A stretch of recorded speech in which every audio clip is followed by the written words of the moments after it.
What's on, where, and when. It's the Talk of Nelson. NBS Talk Nelson. At NBS, we believe in banking for life. For over 160 years, we've been a trusted banking provider for generations of locals like you. We know our clients personally and build long-term relationships with them, offering flexibility by giving our staff freedom to make quick decisions to put them first. Experience banking for life with NBS. The Mako Rugby Roundup. Welcome to the Mako Rugby Roundup. I'm Chris Butler and welcome back to Les Edwards. You've got the winter jersey on today. Yeah, it's a bit cooler, but carry on from last night. You had to be rugged up. That's right, you did. Last night. Well, some of us did. We'll get to that. We're thrilled to bring you all things rugby in the top of the South. And while we're at it, we must introduce, welcome back, we should say, return visitor to the podcast, team manager of the Tasman Mako, Huw Beynon. Good to see you here, mate. I'm still wet from last night. I think that's how the weather was last night. But no, great to be back. Thanks for having me. Yeah. I wasn't, but I'll get to that. Yeah, so we thought we'd get Huw along and spare the players because they're right in the middle of a pretty busy week. But, I do want to ask you, Chris, as a sponsor of the team, did you get out and support the boys in their first ever Ranfurly Shield Defence in Nelson? Well, put it this way. I had a mate from Blenheim that was coming over. And he said that it was either that or the fire was on with a big screen and a nice bottle of red wine from Marlborough. You couldn't see much, though. The main camera was covered. The main camera was covered in anyway. raindrops, so you couldn't actually see a hell of a lot. It should have been there. But I must admit, as I was driving home, I could hear Les's voice echoing throughout the city, so it was a great atmosphere and managed to catch most of the game on the big screen as we parked up. And what a great shame. It is a shame. It is a shame. I must say, I managed to offer someone I know some tickets to the covered stand, but the rest of his crew all had East Stand tickets. Yeah. He said, look, I'm going to get slated if I go in the covered stand. And so he stuck it out on the East Stand. And true fans. The players must have been thrilled to see such a big crowd in the East Stand and West Stand on a night like that. Couldn't believe it. Like, the weather was atrocious. Yeah. And that East Stand on the best of days could be a tough set, but yeah, it was almost full. It was unbelievable. It was a great atmosphere. They were loud. The players felt every moment of it. It was awesome. Yeah. Fantastic performance. Okay, mate. So let's talk about the game. 31-17, and I don't really know what to expect. I guess I thought, okay, it's Auckland. That's a massive game, but they are further on down the table. But I guess I really did feel as though, it was going to be a tough game. I guess any of the games are tough. But obviously after, an advantage to Auckland in the first 15 minutes, I just felt for the rest of the game that the Mako were in control. And again, our forward pack, how good were they? So what do you think, guys? Give us your thoughts on the game. Yeah, well, from my point of view, the game went pretty much as we thought it would go. A few things were in our favour. Auckland have a great side on paper, and for whatever reason, they haven't been firing on grass this season. We have, and we earned that right to send the young fellas down to Otago, which gave us a massive advantage because frontline players, as it were coming off 10 days rest. Some of them even more. The likes of Finlay Christie, Fletcher Anderson, but had 2 games off because we could afford to rest them.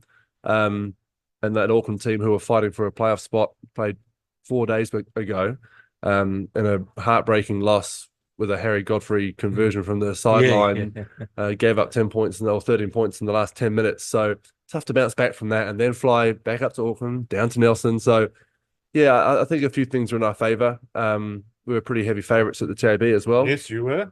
So, and they're really wrong, it seems, this season. So, and I thought, we lost the toss actually, but Harry Plummer chose the way that we wanted to go the second half anyway. Yeah. So we got our desired result. We won the toss by losing the toss. So we go into the wind, keep it close, and be winning, which was a bonus, and then know that we come back towards home, towards the city with the wind behind us in the second half. So is local knowledge part of that? So if the wind goes that way, it tends to stay that way? Oh, look, it was very obvious that it was an onshore wind. So they knew what they were going to run with in the first half when they won the toss. So I was just gobsmacked that they did that. We talked about it pre-game. Let's hope the Mako win the toss and decide to run into it in the first half. And when they kicked off, it was just crazy. The only thing I can think of was maybe they thought they knew they were going to get tired in the second because of their short turnaround. They also had 4 guys flown down yesterday. On game day due to sickness in their camp as well. So a fair few things went against them on the day. And the only thing I can think of was maybe they'll go, we'll go with the wind in the first half and try and build up a big lead and punch a Mako on the nose and then just try and grit it out in the second half. But the weather deteriorated, didn't it? It got stronger, and is that right? So it didn't get any better. It did all sorts of things. Yeah, right. Well, we came out after halftime thinking, wind will be behind us, and then wind had stopped. It stopped. But then 5 minutes into the second half, it picked back up again and got quite strong. It was a fickle wind, but in the main, it favoured the Mako. You mentioned 2 players there who had 10 days off, and both of them were outstanding. Number 8, Fletcher Anderson, I thought just had a whale of a game leading the charge for us. And then Finlay Christie, his captaincy and his defence and his turnover skills, he was second to none also. Yeah, I think he had 2 or 3 Jackal turnovers in the first half. He played phenomenally. It was great to have him as captain with Angus Gardner running the cutter with the whistle as well, having someone with 20-odd test caps captain on the day while there's a test referee, I think was quite helpful as well. So he's used to how Angus works and how the game is going to be reffed. And Fletcher's just been huge all season, having missed all of last season with a pretty bad injury. To come back and play the minutes he's been playing this year, he's only 21 years old. He talks like the Prime Minister. He's so mature and he's so switched on and a great leader in our group.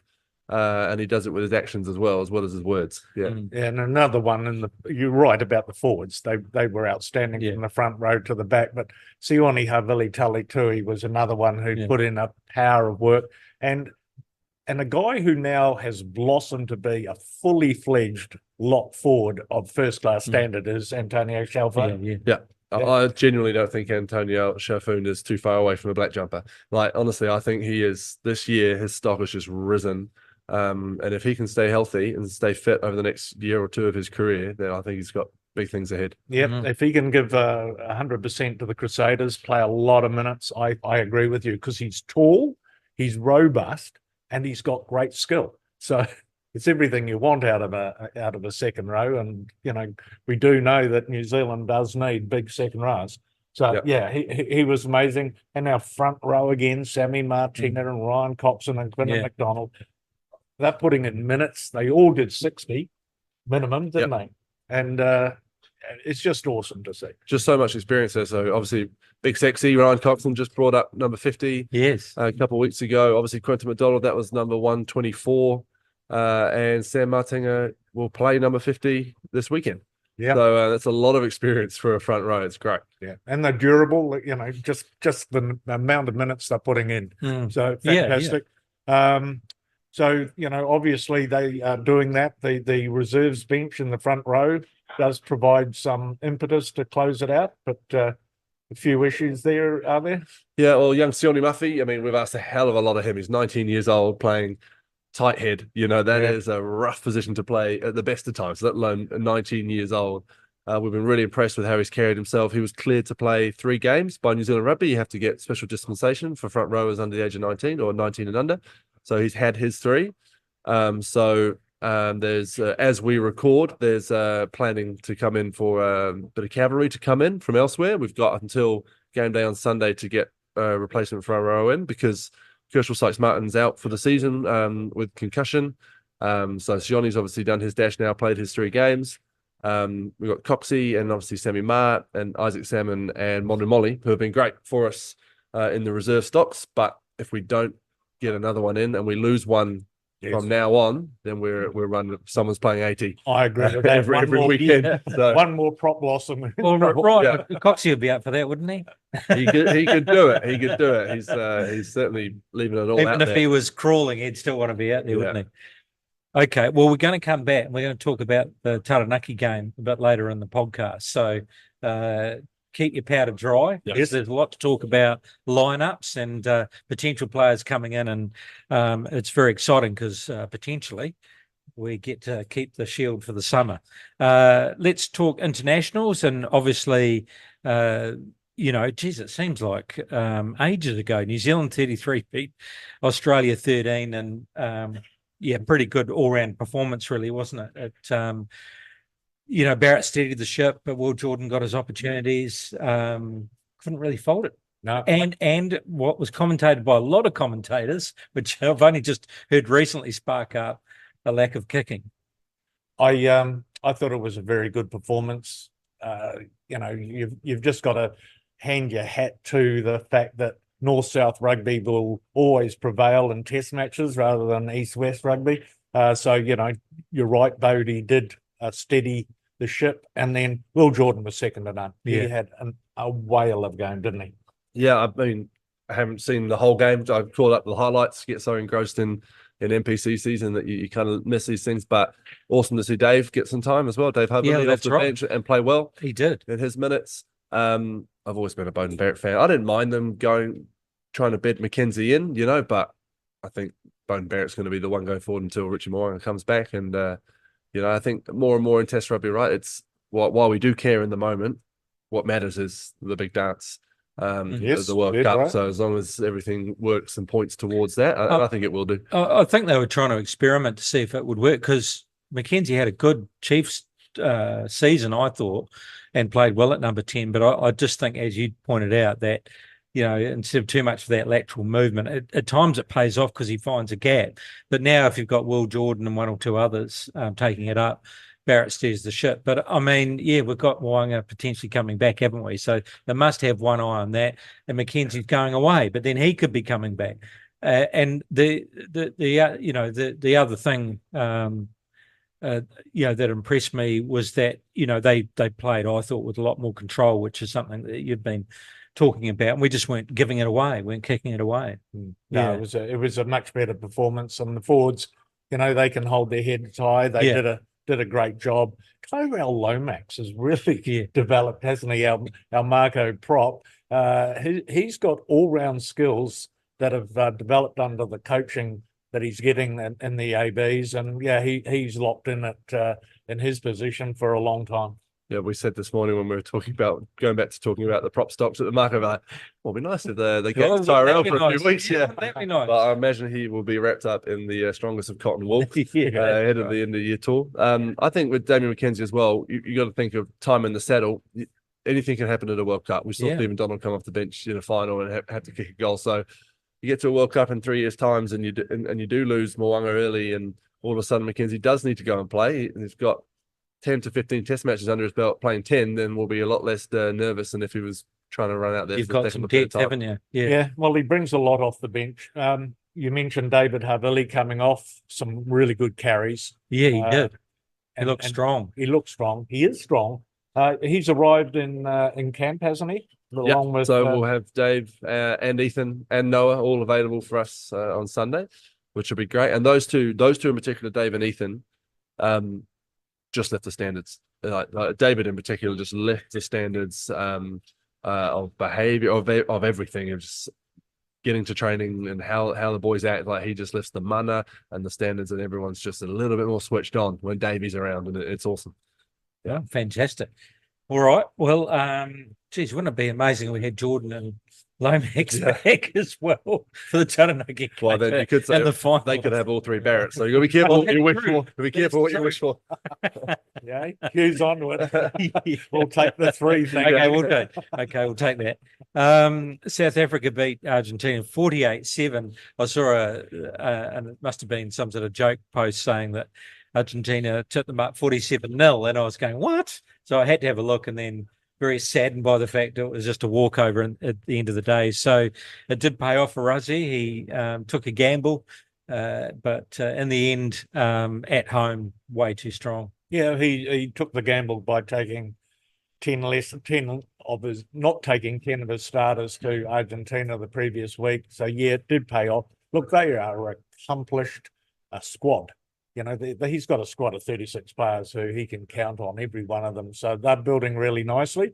Now it's time for New Zealand to use this Northern Tour to develop some extra experience and maybe find replacements for Kane and Perenara sooner rather than later, so that we can have a squad for 2027 of 36 players who are well and truly able to play. I think that's it. I'd like to see us rotate like South Africa do and show it's not the end of the world if you lose a test match. It's not the end of the world if you lose a test match and keep running out there. I've been a little disappointed, and far be it for me to tell Razor Robson how to coach. He's clearly one of the greats, but and just the lack of rotation, like Noah got 20 minutes against Fiji, and then we haven't seen him since. He hasn't been released since to play any footy either. That was his first footy for a long time for the Mako on Wednesday night. Whereas Rassie, the man's a rugby genius. We know that. Just seems to be always one step ahead and realizing, go and get those guys out there. Some kind of like the Mako did down in Otago, right? We'll go down there. We lost. Not the end of the world. You don't need to be undefeated to win the championship. And we've got 8 guys with a whole new bunch of experience and something to chase going forward. And they stepped up with the opportunity. I think we'll talk about that very shortly, but we can talk about it now if you like, because I think it's really important for the Mako development that we did go down to Otago, got beat 47-31, scored 5 tries, 8 debutants. These are Mako pups, the kids, and they all handled it. And I thought in the end, Otago got a bit of an armchair ride from the ref in the last 15 minutes. I really do. The penalty count was like 5-6 on the trot to Otago. It's like they had to win it. But man, every one of those kids can hold their heads up high. Cooper Grant showed me tackling ability that I had not seen from him before.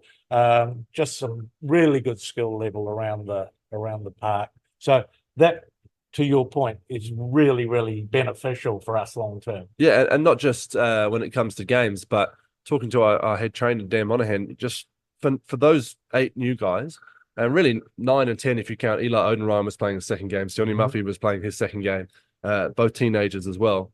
This whole off-season now has changed for them. It's not just, they've been at training every day and not played. And now they've played and they've had that taste. This whole off-season is, I want more of that.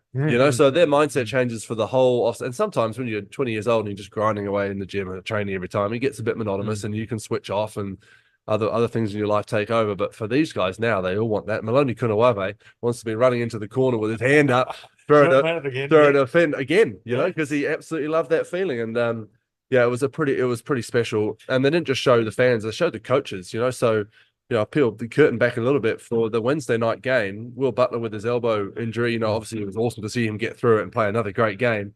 But the coaches were pretty confident to say, if Will's out, Cooper Grant will start at 12. And 2 weeks ago, that wouldn't have been the case, but they threw him in the fire, played 10 against Otago, ran the cutter, played a really good game. And now the coaches are confident to throw him out there. So, it made a big difference. Yeah. Yeah. And I guess, it was a calculated risk because, it could have been tipped up by Auckland and then Taranaki. It was going to be a tough storm week. So if you didn't, at what point do you make that call? But you got to back yourself, don't you? You got to throw the gauntlet. You got to bite off a bit more than you can chew, and also all the other benefits and spin-offs that come off that. So, in hindsight's always a good call, and now the guys, take on Taranaki, in a pretty good state and full of confidence. Plus, as you pointed out, can call on some guys that you've got a bit of confidence in now, and that builds depth, and that's what Ruzzie's been doing. And you're right, Huw, in relation to Razor, because of the fact that, we all want to see something fresh and new, and it wasn't so fresh and new. And I wonder whether that was a little bit of the debate between McDonald and Razor, because we know Leon and KK like to push the gauntlet and try something different. And so therefore, but then from Razor's point of view, he's in a hard position because if he loses, he gets slated, and if he experiments, he gets slated, and if it all goes wrong. So he's got to try and build depth and bring people on and give them a go, but he's also got to try and get the W as well. But he did neither. Well, he did one. He got the W, but we had the Bledisloe Cup, and he didn't have the bravery. No, that's true. To give someone a crack. Yeah. So look, man management by coaches is really important, and to me, Russie's got that in spades. They talk about Razor having it, and that's clear, it's true from the Crusaders days, but just giving people an opportunity. And an example of that is Russie Erasmus had a player who lost him a game in Argentina. Mani Libok missed a kick. What does he do? He picks him for the most important game and starts him at 10 and says, I trust you, mate. So pretty awesome. Yeah, it is. It's amazing. You're right. Razor is a great innovator, right? We saw that with the Crusaders, and the knock on Fozzie was, I was boring and same old, but it's kind of been the same old since Razor. I'm sure he's got a plan, and like I say, he's a great coach. But he must have a plan. Yeah.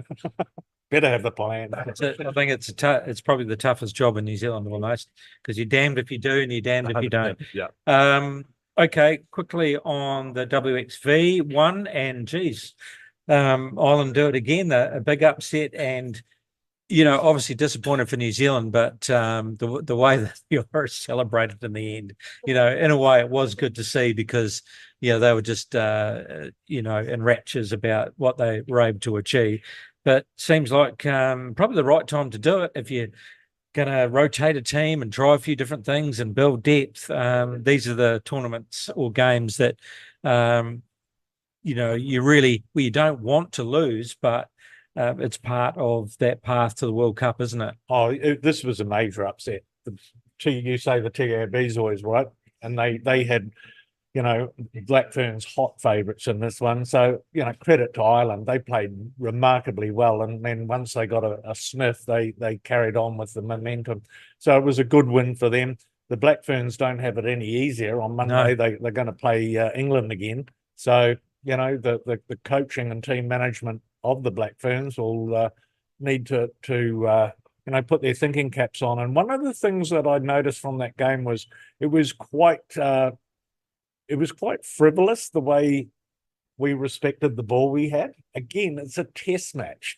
So, expecting that you can run out of trouble from anywhere is not quite the way the game needs to be played, I think, at the test match level. So I'm hoping there's some improvement there. Earning the right to go wide through your forward pack. It's an old cliche, but it's true. So, yeah, that's what I'd like to see. I think it's a really cool tournament. No, it's awesome. It's that little extra bit of profile for the women's game as well. It's cool that Ireland get a win. It's great that those results can happen. It's not just the two team. It's just been the Black Ferns in England for so long, troubling any sort of trophy. So if Ireland come into the fold, it's great. It's great for Irish rugby too. Absolutely. Yeah. And interestingly, a fellow Nelson team manager taking charge of the Black Ferns, Janelle Strickland. So, you know her and you've talked with her. So, she along with everyone on tour will be learning from this one. Okay, so let's talk about the Taranaki game coming up on Sunday. So we've talked about the All Blacks coming in. So we've got Ethan Blackadder, Noah Hotham, and David Havili, of course. And they've got Stephen Perifot. Yes, they do. That's right. So that's going to be interesting. He'll be, I don't know, will he be playing at 10 or 15? 15? Yeah, not sure. Yeah, it'll be interesting to see. Well, by the time this comes out, we will know. Friday, the teams that are announced. But it's great to have those guys back in the competition. I've always found it, as a fan, it can be a little disheartening, right? Because if you're a Taranaki fan right now and you go, we've got a chance to win the Shield here. Oh, they got Blackadder and Havili. That's right. It's just kind of like at the whim of the coaches who have nothing to do with either team. But it is great that we get them back. It's great to watch them play. The fact, is there a better sight than watching Ethan Blackadder maraud around Trafalgar Park? I don't think there is. So it's going to be awesome to have those guys back into camp. It's going to be a game. Taranaki are a good team. They're right up there with the Mako in the table. We played them twice last year. One up there in the regular season, lost up there in the quarterfinals. It's about as close as it can get. There's a lot of knowledge on the two coaching staffs between each other. So our analyst Luca Roden, head physio Richie Marsden, both part of the New Zealand under-20 setup, as is Jared Hoata and a couple of the others from Taranaki. So it's been a lot of chat going on between those guys. So all in all, it's going to be a great game between two teams who are pretty similar in terms of the size of the province and the profile of rugby in the province as well, and the passion for it. So it's going to be awesome. I think it's our best provincial rivalry. Yeah. You know, it goes back to 2012 and the Ranfurly Shield Challenge that ended up 39-30, the 2014 final. You know, we had a chance to get home ground advantage in the finals that year and didn't kick it out, if you remember rightly. Yeah. Taranaki got secured home ground advantage, but we've been up there and played a superb final. They won, of course, in front of 21,000 people. But as you say, this last year, won one, lost one. It's a great rivalry. And I think the cool thing is we're both provinces, small cities, and we play a good style of rugby. Yeah, there's a big rivalry there indeed. So 2:00 kick-off. Weather, do we know what the forecast? It's not bad. It's not bad. It could be a little bit drizzly, but it's nowhere near as bad as it was on Wednesday. It's enough. It's dry enough for you to go for us. Yeah. I mean, can you call me just an hour before the game? Listen, Just you loser. But the big thing here is the call out really is that if we manage to get the win, we keep the Shield for the summer. Wouldn't that be great? That would be huge. So we locked in a home quarter final by beating Auckland. So yes, that was right. Step number one. So we'll be in Blenheim next Sunday for a home quarter final, which is great. If we beat Taranaki, we'll lock in home advantage for the entire playoffs. So we'll know we won't leave the top of the South again, which is great for a manager. Let me tell you. But yeah, priority number one is keeping that log of wood for the summer. And Les will tell you, with his years and years as being the commercial manager at Tasman and coming back into the fold this year for a chunk, what a difference it makes to turn up to a meeting with a potential sponsor with the Ranfurly Shield and say, there you go. Right. You know, like honestly, Summer selling will be enjoyable, wouldn't it? Genuine game changer. Game changer for the next 4 or 5 years of how long those contracts hold last. this sign here. 100%. You know, we've already had people knocking on the door, former sponsors who have fallen away in the last few years who want back on because they've seen the fervour around it. So having the Shield over summer would be massive. Yeah. Big motivation, but of course the Bulls are going to be pretty motivated to they know what it's all about. Yeah. That's right. You're with the Mako Rugby Roundup, and it's our pleasure to have with us Huw Beynon, who is the team manager for the Tasman Mako, and it's your second year, mate. So, has it got any easier the second time round? Yeah, it has. For a number of reasons. Oh, nice. One, you just kind of you've been there, you've done that, you know where to stay and how things work. And last year was all foreign to me. I managed before, but different sport and different levels and all that. So it certainly has. Similarly, the players inside out, right? From the small things to I know what socks Fletcher likes. I know how they cut these things and that thing. So all those little things to who likes to room with who, just to more deeper things and how you deal with people when they're in different moods. You just know, oh, this person reacts to this and all that stuff, all that pastoral care stuff, which is an important part of managing, comes into it as well. I took this job last year because I was waiting to go to police college. So I was all booked into police college and ready to go and always wanted to do that. James Holden, who was former, strength and conditioning coach, said, oh, while you're waiting, why don't you come and do this? Because a good friend of mine said, yep, sure, I'll do it. Kill some time. That was literally why I took the job, to kill some time. Here I am, shark tattooed on my arm. Kick the police into touch and back for a second year. So you can tell the effect it's had on me, this job. I absolutely love it. Yeah. But firmly entrenched. There's no way out. Yeah. So tell us about probably what's the main thing that you've learned from that first season that you think you brought into this season? A lot of it is rolling with the punches. A lot of it's to do with personalities, and not just the players, but the coaching staff. It's a melting pot of personalities. Everyone's come from different backgrounds. You just look at our coaching staff, right? We've got Hawani McDonald, who's legendary NPC player and played for the Highlanders, so he's coming from that background. Gray Cornelius, who played a wee bit for Marlborough, but was a school teacher, and he's come up through 26 years as a teacher at Marlborough Boys College. So he's come from a different perspective to Hawani. Aaron Dundon, who I'm sure we'll talk about, has come over this year from Leinster, a Kiwi who's been over in Ireland as a player and a coach and recommended by the Godfather Goody. And so just dealing with how they interact with each other and listening in. So being a whole year further through with Gray, has made our relationship way stronger. And I could hit the ground running this year. I didn't have to get to know him and work out his intricacies, and just, I can just tell by a look on his face exactly what he wants, exactly what he's about to ask me to do, and he can just get it done. So everything gets just done a lot quicker, a lot quicker. Yeah. I mean, big test for you, Storm Week, 3 games in 8 days. So that tests you. So, have you gone with that? Is it just chaotic, or? Oh yeah, it's chaos. And you can be as prepared as you want, and then all of a sudden we throw 8 debutants into the first game. And I'm just like, do I have enough calls? By the way, Huw, we're going to do this. Yeah. Right. And as awesome as it was, and a really memorable game where we had 8 debutants, so 8 coins. We had Tim O'Malley, his 50th game. Oh yes. We had 10 guys who were on their first ever away trip.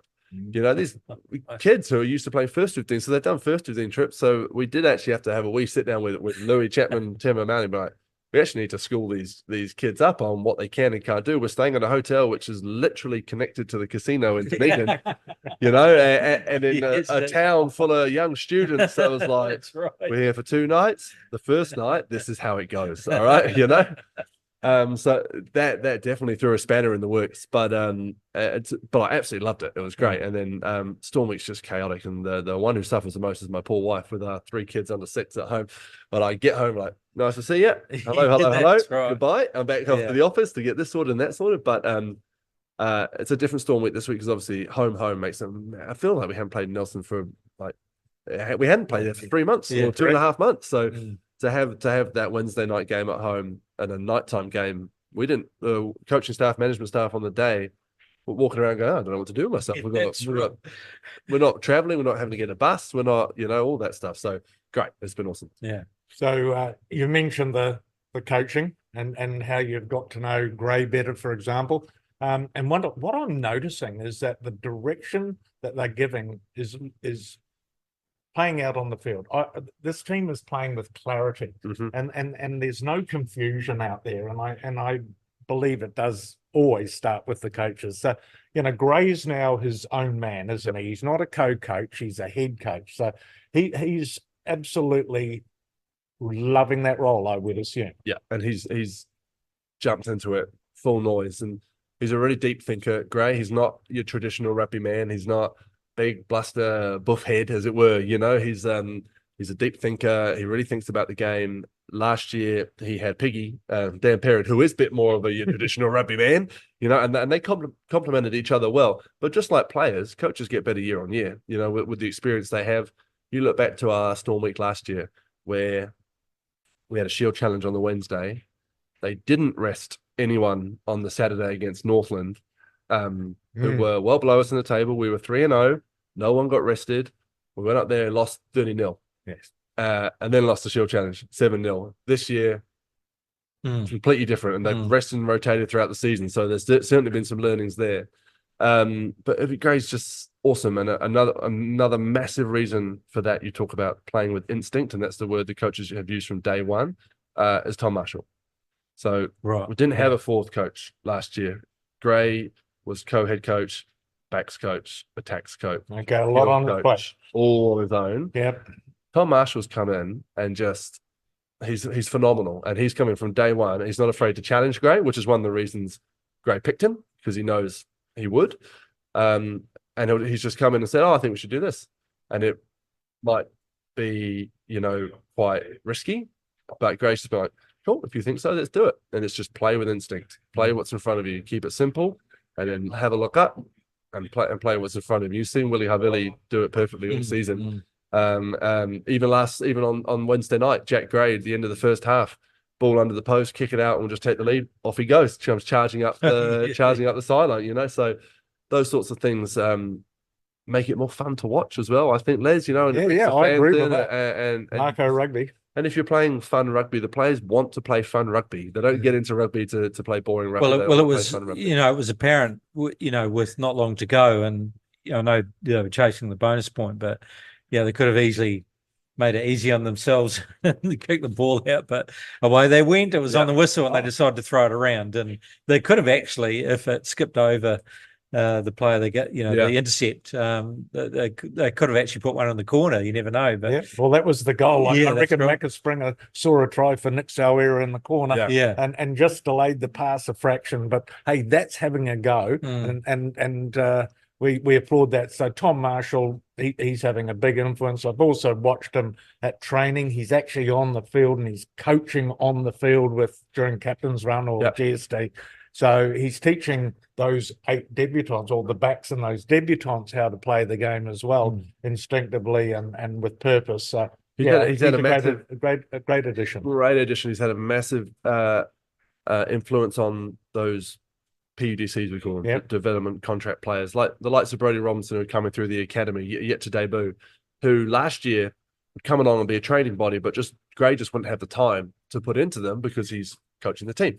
Whereas now, Gray can concentrate on coaching the team, and Tom can spend another 20 minutes with Brodie or Maloney or Nick and Timmy Suida at the end of practice and be like, come over here, lads, we're going to do some kicking, or we're going to do this, And now they've got a dedicated person to put that time in, and it's showing in spades. Yeah. So that's the backs taken care of, and then it comes down to the support and the forwards. Now you've got we've spoken to both of these gentlemen, Hawani McDonald, who is in charge of the defence, and my word, defence wins matches, and we're seeing it in spades from the Mako men. And also Aaron Dundon, who's improving the forward play, the line-out play, the maul defence, all sorts of things he's put in. So first of all, Hawani clearly has a good plan around defence. Yeah, he's going places. That kid. He's got a lot of money, a lot of respect from the players as well for his playing days as well, which helps. And he just keeps things clear and concise, and by no means a rugby expert. But even I sit there and go, oh yeah, I know what he's talking about, and the players love him. They know what he's put on the line for the game, literally carted off with heart problems. Exactly. So they do what he says. He brings them into it. And a lot of it, what I really like from seeing this coaching staff is they let the players lead it. Yeah. So if you're in our team meeting, a lot of the time it's not Hawani who gets up and talks defence, it's Fletcher Anderson. And it's not Aaron just wiring on about breakdown, it's Braden Stewart. So the players lead a lot of it, and the time that goes into those players behind the scenes from the coaches is great. Because sometimes the players don't just want to hear the same voice over and over again, but if it's one of their peers, it hits a little bit differently. So those two have been awesome. Just while I think of it, Fletcher Anderson, commentators last night, he keeps popping up. Oh, he was good. Obviously with that breakaway, but they made special mention of his season so far. His carries are amazing. He bends the line. He's a good rugby player, and as you said, quite mature for his age and a good chat. So he's the sheriff as well this year, so he looked after our fines and our punishments. Good on him. Yeah. Just finally on defence, Finlay Christie in the aftermatch said that, and it's what you're saying about player led. He was saying that, the defence is very much about the guys just wanting to represent the red jersey and not let them through. And so I think that's something Hawani's installed for sure. And it's something that almost to a man, every team we've played has said to us after the game. Whether it's just the coach. I had a chat with a beer with one of their coaches who I know from Sky TV work in the tunnel last night, and he just said, you guys are playing for each other. And more than any other team in the competition right now, I think we are. I think we're just playing for each other. Yeah. And then lastly, Azza Dundon. Molly, I call him. Molly to you. Molly Malone, because of his faux Irish. He's got going on his accent. Yeah. But he's a quiet man who is making subtle changes in the way we play in the forwards and scrums, line-outs, mauls. Just he's built up a really strong, really quick and really strong relationship with the likes of Quentin Strange and Quentin McDonald, Antonio Chalfoun.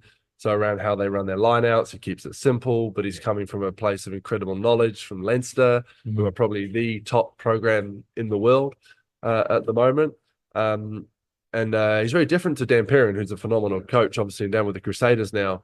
He's a lot reserved and quiet. So you had him on, right? So you know what he's like. He's quite quiet and he goes about his business quietly, but he goes about it quite powerfully when it comes to scrum training and forwards training. And he's been so much fun to have around as well. He's really taken to it, loves Nelson, He's doing it tough. His wife and kids are back in Ireland, and that's 4 months, a long time to spend away from your wife and kids. So a lot of FaceTime, no personal time. He's got a room with Gray Cornelius, who's the biggest snorer this side of in the Southern Hemisphere. So he's doing it tough, but he's doing it well. Any chance he could come back?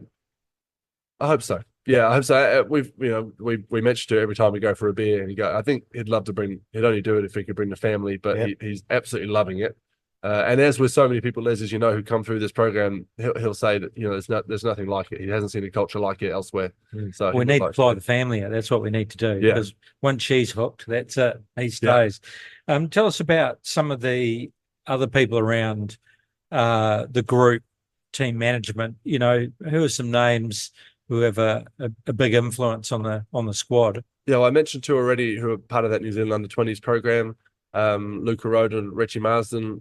Luca Roden is a phenomenal analyst, and there's two different types of analysts. There's, for want of a better word, and I don't mean it in a bad way, the super nerds, who are more computer people who are great with that stuff.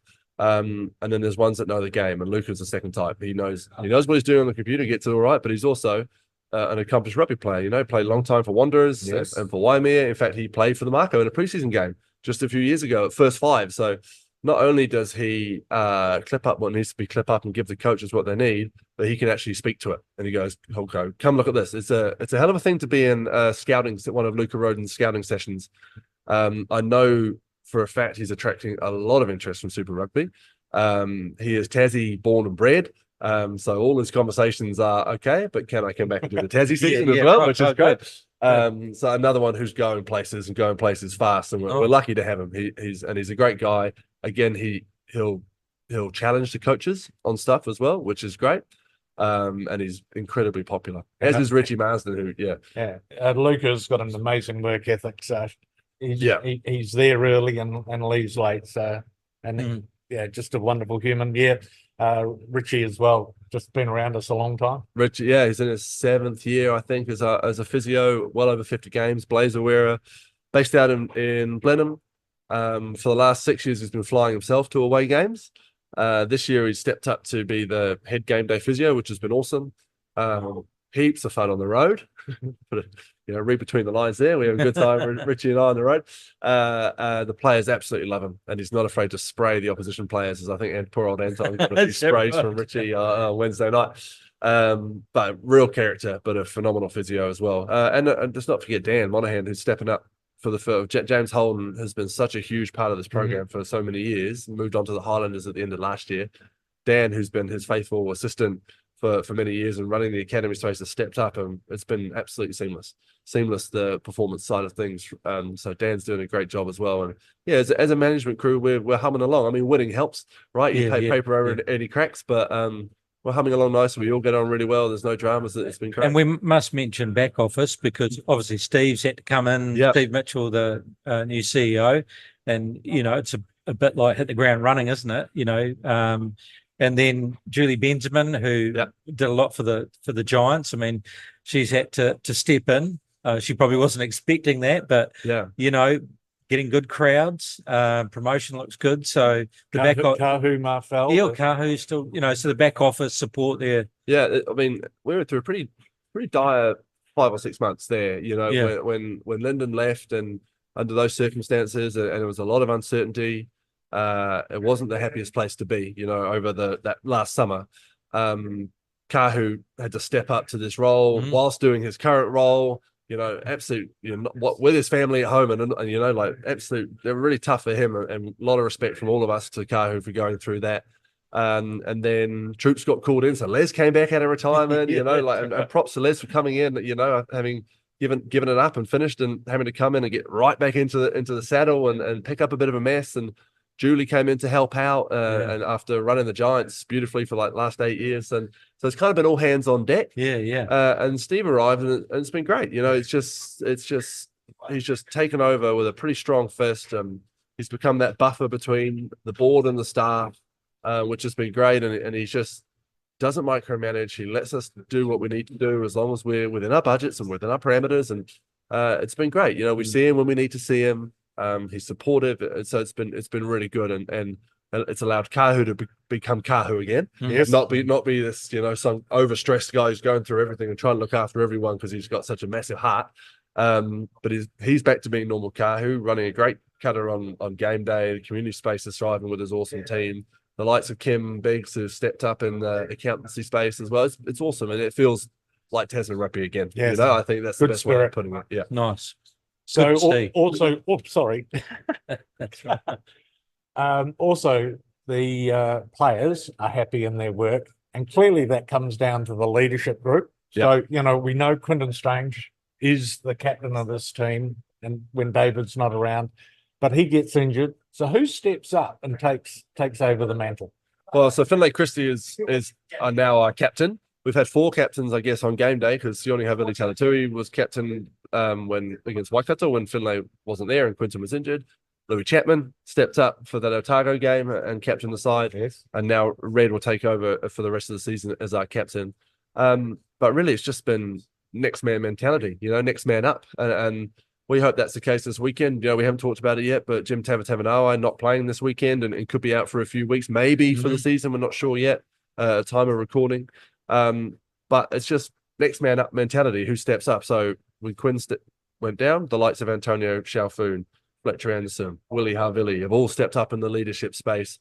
Despite not having the little C next to their name, they've all stepped up in that leadership space, as has Louis Chapman. It's tough for Louis. He's sitting behind 2 All Blacks, but he's a hell of a halfback, and he comes in, he wins Mako Man on back-to-back games, captains the side, and then doesn't make the 23 the next week because Noah Hotham's back. That's tough, and doesn't drop his lip. Exactly, and that's a guy who's trying to get to that next level, that Super Rugby level. He doesn't drop his lip. He's out there. He's running waters. He's running messages on game day. He's still a leader. And that's a Mako man through and through. So that kind of next man up mentality has been really cool to see this year. It's been great. Yeah. Well, I've seen that term come through a lot, especially this year. Mako man. It's almost like it has something about it now. And it's almost like you've talked about it. What's a Mako man? What does that mean? And even the song is Mako man, but I've just heard that term more often. It's almost like going back to the 70s with the Marlboro man, which is not good these days because it was about smoking cigarettes, but it had a persona. What does that Marlboro man look like? Well, now in your camp, they talk about the Mako man. Yeah. That could have a lot of meaning to it, doesn't it? And it does within our camp. It's kind of what we all strive to be, not just the players, but the management too. And it's being around the environment, living those values that were laid down, trailblazing, belonging, humility, Mako grit, Mako work rate. Those, not just for the players when they play against other teams, but when they get off, when they're at the airport, I've got the easiest job in the world. Honestly, I get to the airport and get stuff, and all of a sudden, Mon and Molly and taking all the bags and they're all on the plane. Yeah, I was like, that's kind of my job, Molly. And he's like, all good, done it. And there's countless of those guys in this environment at the moment. Everyone's just pulling in the same direction. So if your whole squad are Mako men, living the values and loving the culture of the team, success is highly likely, isn't it? Yeah, and like I said, going back to how every other team has mentioned that they've all said we can see your culture, and when you play, it comes through. Yeah, and you don't win games and you don't win that Hawke's Bay game with the kick after the buzzer. You don't after the siren. Sorry, basketball term. You don't win that Wellington game with Kyron Tamoifalau breaking 2 tackles and scoring the corner, and then a week later with a few big guys out, another kick after the siren. You don't win those without those values and that culture that the team has right now. But round the players, who makes you laugh? Willie Havili. So that big difference for me. Last year was World Cup year, obviously. So my first year, so 12 of the guys weren't here because they're all playing for the World Cup for the All Blacks or Samoa or Fiji and Tonga. So some new guys for me this year. Tiahi Wali Thirikadeveta, just the nicest human being you'll ever meet. Brother T, or Brother Knee, we've been calling him recently with his knee injury. Willie Havili, Sione Havili Talatui, those guys. Kyron, obviously new to the group this year. Willie Havili is just a mischievous little boy. He is just a little... He was very reserved. He's very well behaved. He is a little prankster, and he's hilarious. Coming out now. Immature, but in a good way. And he's Yeah, he makes me laugh a lot. He's really funny. That's good to hear, because he's a good kid and he's a local man. And there was they showed a tackle being made near the end of the game across the sideline, and who's beaming with joy about it was Willie Hubble. Yeah. And down in Otago, we had to settle him down a bit because he was running waters. So he another one flew himself down for that game to be around and run the waters, run the messages. Had to keep him away from the TMO. And then you talked about the referee in the last 20 minutes. I'm like, Willie, you were not allowed to yell at the TMO. He's turning around spraying TMO, and I was just like, Willie, settle down, champ. But no, he's great fun. Really cool to be around. And he got his 20th game a couple of weeks ago, and we hand out a jersey, an embroidered jersey for your 20th game. He spoke about his journey and how he had big ups and big downs, debuted, didn't play for another year, and went off the rails a wee bit in his own words. So in the shadow of Big Brother, who, might be the ultimate Mako man. So it's awesome to see him flourishing, playing great footy, being one of the best players in the competition. His kicking game is incredible. What about that kick last night? That skimmed along the sideline. The 50-22. Yeah, that was just unbelievable. Yeah. So now the season's coming to an end. We've got 4 more games, right? And then, of course, many of our listeners and fans would know you from your days with the Nelson Giants. So how are you doing any work prepping for the 2025 Nelson Giants season? Yeah, we're deep into it. Currently at the fun stage of uniforms and things like that. Straight after the season, I go into commentary mode for Tall Blacks. Got a couple of Tall Blacks games coming up with a new head coach for the Tall Blacks, Judd Flavel, former Nelson Giant. Yes. So I've got a couple of games in November for that, and then the NBL, which is, I think we spoke about last time, just going from strength to strength and getting bigger and bigger, is back on our screens in March next year. So good local crew with the Giants, young Hayden Jones. I mean, as we're recording right now, Waimea College just beat Nelson College in the last 16 at Nationals by about 5 points. So 2 teams who are right at the top of schoolboy basketball at the moment. Waimea, led by Hayden Jones, is obviously the son of Phil Jones. So Hayden's got another year with the Giants where he goes off to college. So that's going to be really exciting for basketball fans next year. And then we rip into it. And man, we're lucky in this town, with the 2 teams that we have, both who have the ability to captivate our hearts, and strong brands and teams that we're super proud of with local bases to them. We're pretty lucky. Not many towns have this. So what I'm interested in then is, the 2 cultures, because they've both been successful in what they do, but I don't know if there's in the past been any cross talk about that. There may be, and we don't know about it, but you now have a foot in both camps. So are there similarities, or is it just, the Giants pick their way of doing things and the Mako pick their way of doing things? There's similarities in the pride and the passion, but 2 different sports. You to go out and play rugby, you need to be willing to put your body on the line and run through a brick wall. It's different in basketball. You don't need that aggressive psychological to run out and play basketball. It's a little bit more, I guess, nuanced in that sense. The big differences between the 2 that I've seen is the Giants is semi-professional, right? So a lot of our guys, the Giants, will go to work at Nelson Intermediate. Tom Ingham, for example, who's just retired, one of the great Giants, will go to Nelson Intermediate and teach all day and go to Giants practice at night. So it's different. We've got, highly paid Super Rugby players and All Blacks who come into the Mako environment, and they're here to play rugby, and their day is rugby. We wake up, we go to the gym, then we refuel, and then we go to meetings, and then we train, and then we refuel, and then we train, and then we go to bed, and we do it all again the next day. Different for the Giants. They're up, they're coaching at maybe a schoolboy level. Sam Dempster's a coach in Nelson College. That's his job. And then he has to, so it's a little bit different in that regard.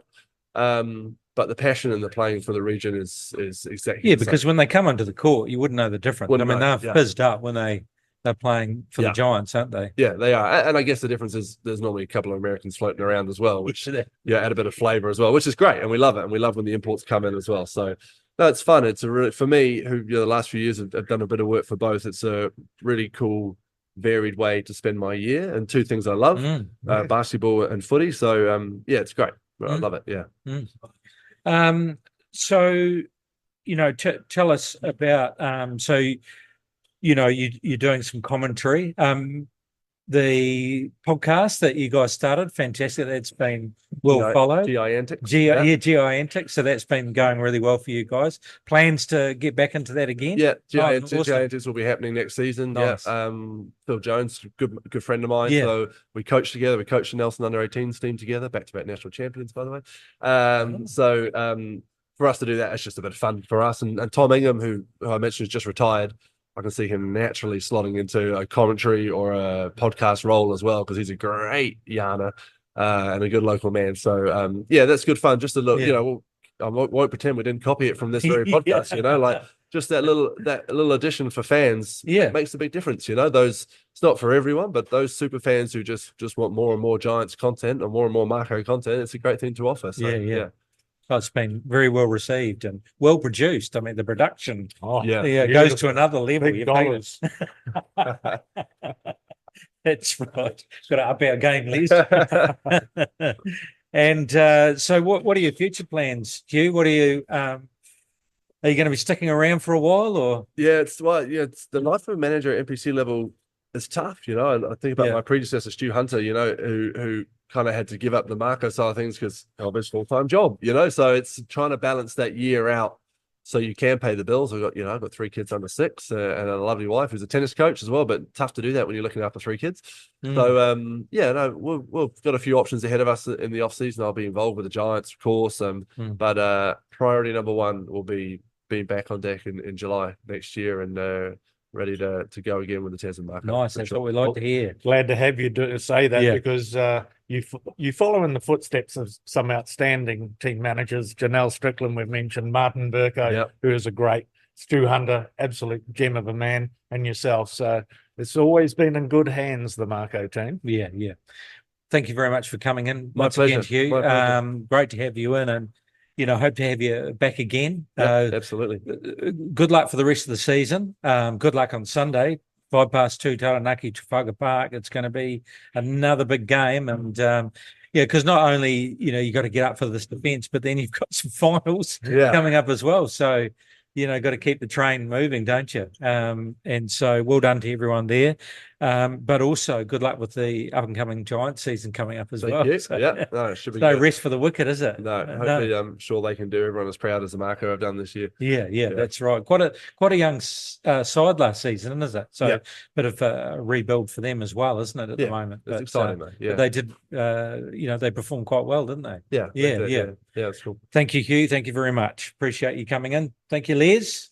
We'll hear your dulcet tones at Trafalgar Park again, will we? Echoing through the region. You will, but I'm also going to just be watching with pride as one of the team's unsung heroes, Sammy Martinga, plays what will be his 50th and Blazer game. So it's quite cool that our 2 props, our hard workers, Ryan Coxon and Sam Martinga, will be 50-game Mako. Yep, fantastic. All right, thank you. That's it for this week. You can catch this podcast and others on talknelson.co.nz, on Spotify, on MBS Talk Nelson, and also on our social media channels, Facebook and Instagram. That's it for this week. Thank you very much for listening. We'll do it all again next week. The Mako Rugby Roundup. What's on, where, and when. It's the Talk of Nelson.